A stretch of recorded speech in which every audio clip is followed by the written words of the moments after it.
Good afternoon, and welcome to another episode of the KDI Wealth Alchemist podcast. Today, Shane Keith with KDI Wealth and Dylan will be going through how to prepare for retirement at every stage and phase of your life. It'll be all focused on retirement and retirement plans. So, Dylan, kick us off with what does getting retirement ready mean today? It's a multifaceted answer. You can start looking at it as early as you start earning money, but in my mind, it's about building flexibility and choosing what retirement means to you. That could be how much you plan to spend in retirement, when you want to retire, how you want that retirement to look. Retirement's an individual situation for everyone, and having a plan behind it and knowing where the income to support that lifestyle in retirement is going to come from, it starts early. It doesn't start when you hit 65 and put in your notice. It starts Yes. much earlier than that. When people are either introduced to a retirement plan through their employer or through work or self-employed, they start getting numbers and letters thrown out to them as 401ks or 403bs or 457s or SEP IRAs. When you look at all of the different types of retirement plans, what would help someone either have a more simple understanding of what they're dealing with, or is there a big difference between each of the retirement plans? There are. There's so many variables between all the different retirement plans. There's dozens of different types, but a 401k is the one we see most often, and most of you will have a 401k at one point or other in your life. They're one of the simplest and easiest ways to get some deferred growth to save for retirement. And it's doing it in a tax savvy way. And there's a few pieces to that, but the biggest key is to get started early. And most of those plans, it's a great idea to at least get the employer match, but there's a few easy keys that can get you started from an early age and set you up down the road.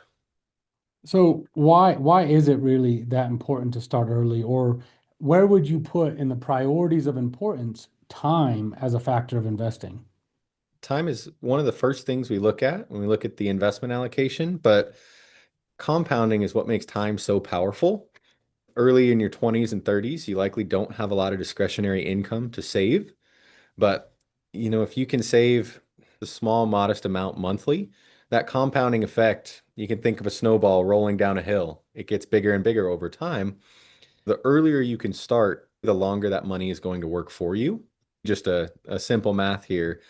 If you started putting $100 a month into an account for 30 years, most people can do that. You'll have put in $36,000, and at 8%, just simple interest, that's about 136,000 in rough dollars.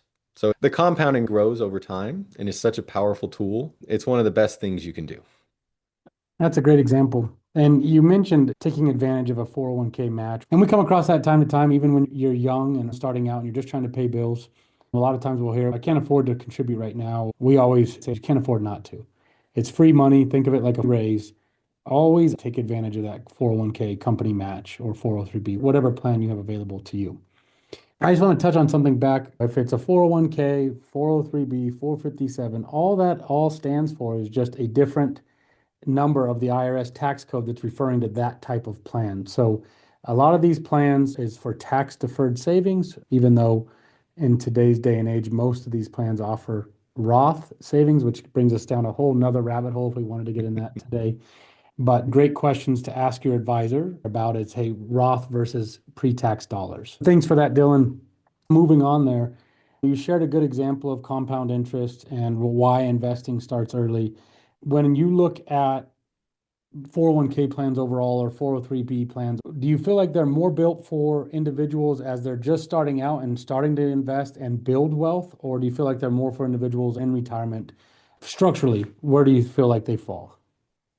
They're a powerful tool for both, whether you're close to retirement, but the ease of contributions in saving when you're young, let's say in your 20s, just getting started in your career, it's a really easy way to start getting tax deferred savings. And like you said, that employee match, however much that is, 4 or 5%, varies on the plan.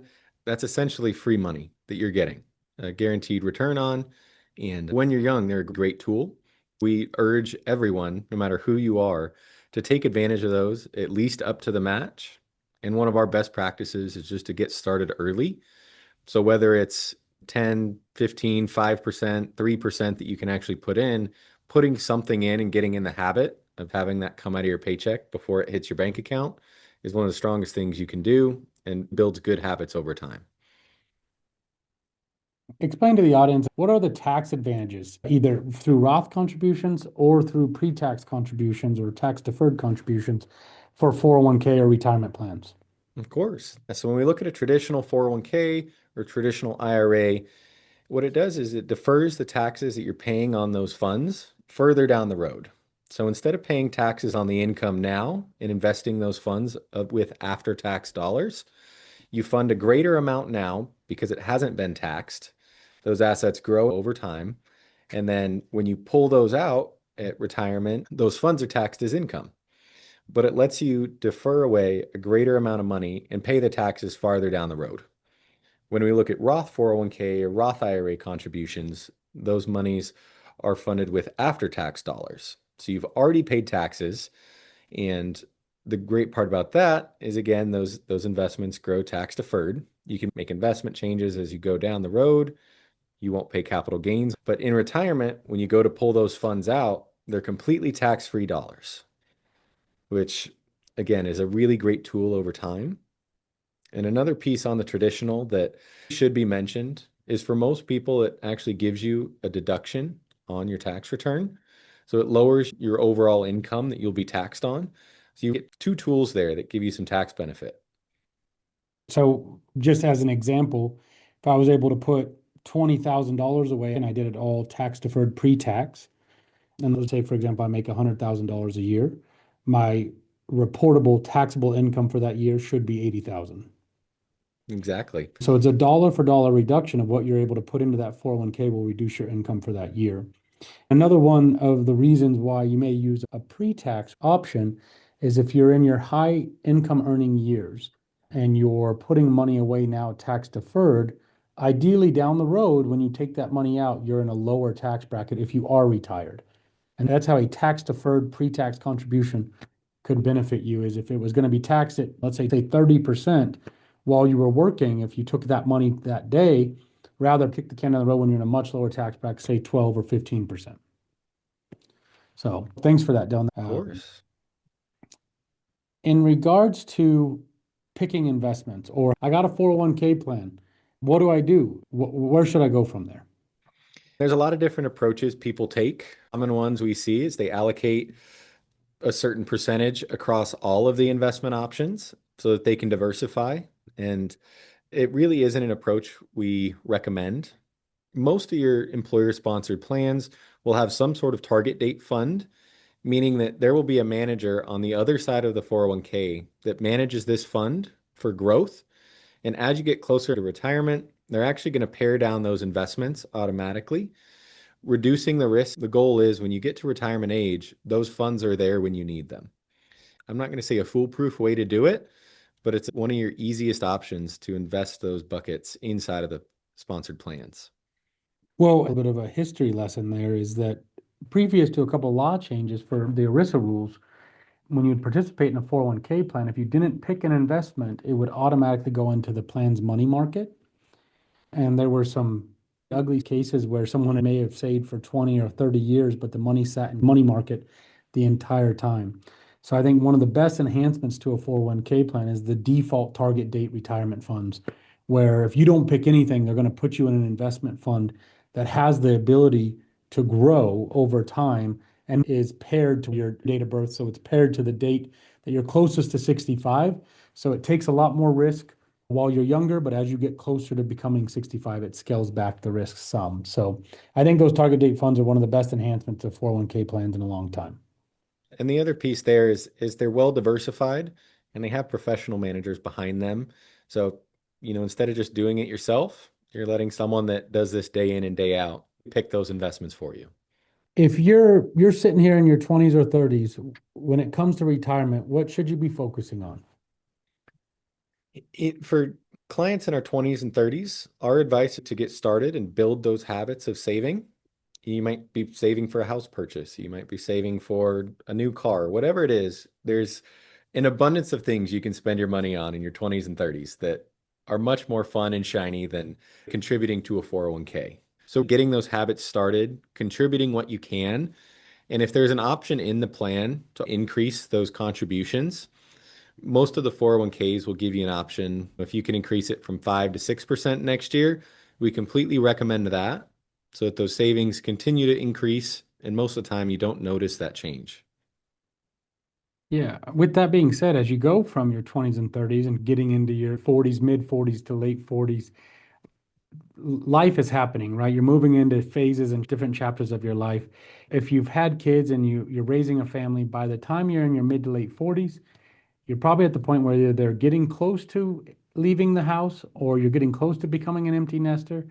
This is a key time of where we see people start to change behavior and habit because they are starting to have more discretionary income. As we all know, kids are expensive. And so you get to that point in time where they're moving out of the house and all of a sudden you realize you have some extra discretionary income. So if you're looking at a national average, most people in America actually start saving appropriately right around the mid to late 40s. That's what we usually see as a big shift when you move into your 40s. What about 50s and 60s, Dylan? Again, one of the most important pieces, if a client comes in and has us look at their entire financial picture, you're right at the end zone there. Throw a sports reference in, but you're right at the end zone. You're right next to retirement, and you've got a chance to kind of, I don't want to say blow up your plan, but cause some issues there if it's not appropriate. If your entire life from your 20s, 30s, and 40s, you've been very aggressive and risk on in those investments, you've likely seen some great growth, but it's when we start to look at paring back and getting those funds ready to retire, and you still likely have a high level of discretionary income. So again, you can put quite a few dollars away in those years, but we want to make sure that it's done appropriately and that we're really setting you up for success when you're ready to pull that trigger and retire. Dylan, there's been a big paradigm shift where I guess the buzzword to it is instead of retirement, it's downshifting, where instead of full on, hey, I'm done, this is retirement, we're seeing a huge movement in, oh no, I'm going from working 5 days a week to 2 days. Well, I'm not retired yet. What would be your guidance to individuals that are considering downshifting? Should they still make sure and sit down and recalibrate their plans as they move into downshifting as the same as if they were retiring? Completely. It all depends on what your situation looks like. We see many of those people that downshift and do cut down on the workload, continue to work just for a sense of purpose and something to do a few days a week. A lot of those people might not need that income coming in, but we do see people that plan on downshifting. And so they don't save quite as much early on, and they might only need a few $1,000s extra a year to plug that gap in their plan for what they need to spend. And some people are okay only working a few days a week and it gives you purpose. And it's been a great shift in many of the people we work with. So it's still a very important piece. Well, let's say I'm sitting here listening to this podcast and I know I need to save. I should start early. What is there any rules of thumb around a percentage, an amount? Let's say we're in our 20s and 30s, or even in our late 40s, and we're just starting to save. Any guidance that you could share there? My favorite kind of benchmark is to save anywhere from 10 to 15% of your income. If you can afford that, we're going to push you to do so starting in your 20s. The earliest you can put those dollars away, the more time that they will have to grow and compound for you. If you get started late, it's okay. We'll just look at those figures and we'll likely bump up that savings percentage to get you where you need to be. As that time frame is now shortened and we need to put more dollars in to grow and hit whatever target number you're looking to hit. The rule of thumb figures you're using there is when we're trying to encapsulate or we're building out a financial plan for someone where we're saying, hey, if you save 10% for 20 plus years, you should be able to retire living the same lifestyle you retired while you were working. Now, that takes into consideration that you have Social Security as well. But those are rules of thumb. Now, again, if you said, hey, I want to live a better lifestyle than I did while I was working, or I want to spend more money in retirement than I did when I was working, then of course those figures change and the plan changes. And we start to configure how much do you really need? And something that I think can be missed at times when people are financial planning in our industry is that the higher the income earner, the less impactful their Social Security is. If they're used to living off of 300, 400, $500,000 a year, that Social Security spigot is going to be very small play in their overall retirement plan. Thank you for that, Dylan. One more question for you, Dylan. In regards to what if I started way too late, or I need to save a little bit more because I started a little bit later in life? Is there a way in a 401k or in a retirement plan where you have the ability to do that? There is. There's been some recent legislative changes that have allowed people in those high earning years that need to catch up. They're actually called catch up contributions. And depending on the plan, typically after your 50s, all the way into your 60s, there's differing rules, but most of the employer sponsored plans give you some options to stuff away that cash from those earning years. It's a great tool, and it can be daunting at times to keep up with all of the rules and the limitations in which specific plan you can contribute to. But there's such a powerful tool, and we recommend taking advantage of those when you can. All right, Dylan. One last question, and this is in regards to someone that's just getting started or someone that's wanting to start saving for retirement. What's one step you could take today to become more retirement ready? When you're young, I'd say the biggest thing is creating a habit of saving. If you call your 401k provider, you can get set up in, I mean, legitimately 5 to 10 minutes. It's very simple to get started. And once you get that started and make it a habit, it sets you up for long-term success. And then I'll throw another one in there. If you can get also in the habit of increasing those contributions over time, if we're only increasing it by 1% every time, it's really easy not to see that difference in your paycheck rather than if you bump up that contribution 5 or 10% at a time, you'll feel that in your take home pay. So if you get those two behaviors and habits started early, it sets you up so well for success down the road and gives you a lot of flexibility. Once you start hitting that 50s to 60s time frame, you'll be thanking yourself that you did. That's a great piece of advice about bumping up your retirement savings incrementally.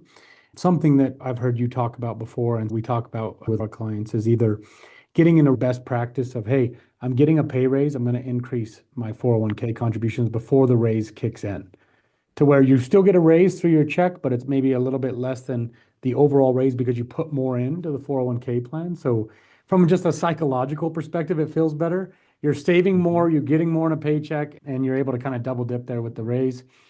The other thing is with a lot of retirement plans these days, you have the ability to set up an auto increase option. What you were referring to, but it will just happen automatically. So when you sign up for your 401k plan, if you elect that auto increase option once a year, it'll just bump up a percent and it becomes unnoticeable to a paycheck. Over time, you just forget how much you're actually saving, but it takes the thought and the decision out of it, and it just happens from an action perspective. We all know how we all get when it gets to our lives and kids and running around, and it allows us to take advantage of our financial situation and be thoughtful with it while not having to actually make the physical action to do so. Completely. It sets you up to set it and forget it. It's my Yes. favorite way to put it. Once you get it set up, you can leave it there. Well, Dylan, as always, thank you for your time today. And again, this wraps up another episode of the KDI Wealth Alchemist podcast. Thank you, sir.